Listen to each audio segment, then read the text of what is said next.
मैंने यहाँ पे शाइन का इंजन लगाया है इस बाइक को।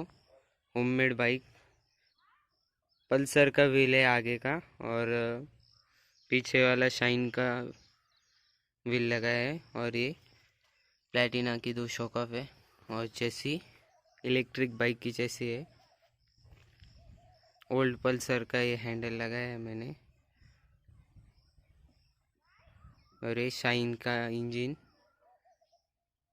वोल्टेज रेगुलेटर और सब वो फिट किया है।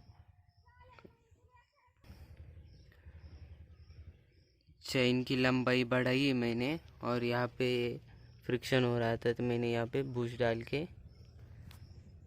एडजस्ट किया है ऐसा।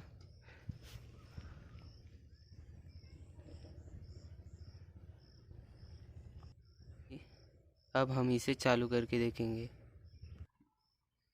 मैंने यहाँ पे ये पेट्रोल की बोतल लगाई है, टंकी फिट नहीं इसलिए वही बोतल लगानी पड़ी।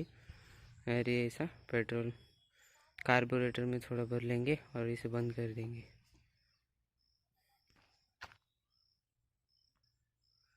इसी स्विच की वायर है, इसे हम एक कर देंगे ताकि डायरेक्ट हो जाए। स्विच लगाया नहीं है अभी तक।